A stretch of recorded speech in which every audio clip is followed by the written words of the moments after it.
bautismuhan pag-usab kadtong mga nakadawat sa bautismo nga ang formula nga gigamit sa ngalan sa Amahan, Anak ug Espiritu Santo. Ang problema anak ay gisungag niya. Gisungag niya ang tawag ining tudlo sa ato ang Ginoong Jesucristo. Ug matod pa niya, gisungag kuno nako ang sugo ni Jesus Christ. Wala oy. Gituman lang nato ang sugo ni Jesus Christ didto sa mga apostoles. Diin ang sugo ni Jesus Christ sa mga apostoles mao'y atong gigamit ang ngalan ni Ginoong Jesucristo.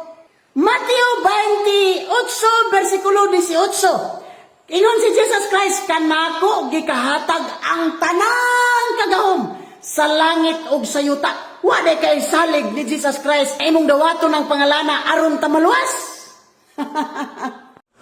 Kaluoy sa panabot nining atong higala nga gitawag og pastoy, grabe gyud niyang pamalibad nga wado kuno niya gisupak ang pulong ni Ginoong Jesucristo. Sa bugi wala, klaro ang gisulti ni Kristo. Bautismohin sila sa ngalan sa Amahan, Anak ug Espiritu Santo. Wa man maingon si Ginoong Jesucristo nga bautismohin sila sa ngalan nako. Wala oy. Ayaw ninyo usaba ang gisulti sa balaang kasulatan. Kung moingon mo nga na bautismo o nagbautismo sila sa ngalan ni Jesus, nga may gigamit nga formula sa panahon sa bautismo, dili na may gisulting Kristo. Remember, ang mga apostol, dili sila ang manluluwas. Ang manluluwas, ang Ginoo nga nagsugo nila. O ang Ginoo nga nagsugo nila, nagsulti, nga pamautismo mo sa ngalan sa Amahan, ug sa Anak, ug sa Espiritu Santo. So kung musupag ka ng pulunga, imuha gayon ng kulangan ng moong pulunga, buti pasabot, wa ka nituman kang Kristo, hinunua, imong gikontra ang atong Ginoong Jesucristo. Number 2, tawag ining point, ingon siya, nituman lang daw siya sa gitawag ng mga apostol. Ang mga apostol, wa man nigamit og formula nga, I baptized you in the name of Jesus. Yang ano naman lagi gisulti din na nga, kanang gingon nga, pabautismo ka mo sa ngalan ni Jesus. Dili man referring sa tawag in formula. Referring man na sa otoridad kung asa dapat unsang dawaton nga bautismo anang mga tao nga naminaw sa panahon sa ilang gitong pagwali. Kay again, nga panahon manggod mga sir o mga ma'am, naibautismo sa mga Hudyo, napibautismo po ni Juan.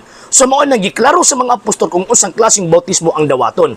Kaptong bautismo sa ngalan ni Jesus or sa otoridad ni Jesus. O sa mga otoridad ni Jesus, kaptong bautismo sila sa ngalan sa Amahan, Anak ug Espiritu Santo.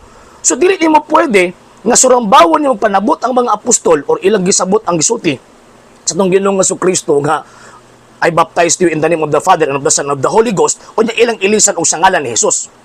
Di ba? Dili man na pwede. Kaya kung usang gisulti sa Ginoo, walay dagdag dapat, walay gitawag o bawas. Tama man na nga mukotag St. Matthew chapter 28 verse 18 nga ingon pa ni Ginoong Jesucristo, gikahatag man kanako ang gagahom sa langit ug sa yuta. So dapat kung unsa ang gisulti ana nga panahon dapat dili dungagan, dapat dili kuhan. Ang gisulti niya, bautismuhin sila sa ngalan sa Amahan, Anak ug Espiritu Santo. Wa man sumingon nga again, bautismuhin sila sa ngalan nako. No. Wala. Dili gyud natawag ining pwede. And at the same time, kung basahon nimo ang kasaysayan sa gitang mga apostol for the first 300 years, kadtong mga sumusunod sa mga apostol ang ilang bautismo sa ngalan sa Amahan, Anak ug Espiritu Santo. When nalisod kayo ng magbasa-basa tapastoy, nga wa ta kasabot sa itong gibasa, o niya 11 na wa ta kabalo, sa background sa ato ang gibasa kay mahimo gitang tawag ini nga katawanan. O niya, klaro mo gid ng katawanan nga usbo nimo ang pulong ni Kristo, niya pagkahuman, ihulog pag yun nimo nga ang mga apostol nagbut-but og sabot, o tawag ining wa nakasabot sa gisulti sa atong Ginoong Jesucristo. Remember, explicit ang mando ni Kristo, ang command ni Kristo, baptizing them in the name of the Father and of the Son and of the Holy Ghost. Wala na'y gitauglain. So kanang inyong bautismo, bot-bot na. Nanong bot-bot man na kay instead of in the name of the Father and of the Son and of the Holy Ghost, ang ilitok sa panahon sa bautismo, in the name of Jesus man, yung mga pagka nga, wakay salig kang Ginoong Jesucristo, si Kristo na ginisulti mismo, igot lang minituman kang Kristo. So kung imuhan ng kuhaan, imuhan ng tawag ining dungag-dungagan, nakapunta ka kang Kristo. Wa niyo magisunod si Ginoong Jesucristo. Sa hindi pa po nakapag-follow sa mga pages po natin, i-follow niyo po yung mga pages po natin, RJ Horolanciano II, TV Apolia Punto Argumento page, Kuya Apologist TV page and RJ's Vlog 2022. And pwede rin po kayo mag-send po dyan ng Facebook stars. And also, sa atin po mga channels, sa hindi po nakapag-subscribe, subscribe po ninyo yung mga channels natin, Dalay Catholic, Apologist International Official, RJ Sando II TV, Kuya Apologist TV, and Barrio Kawayan Religious Forum.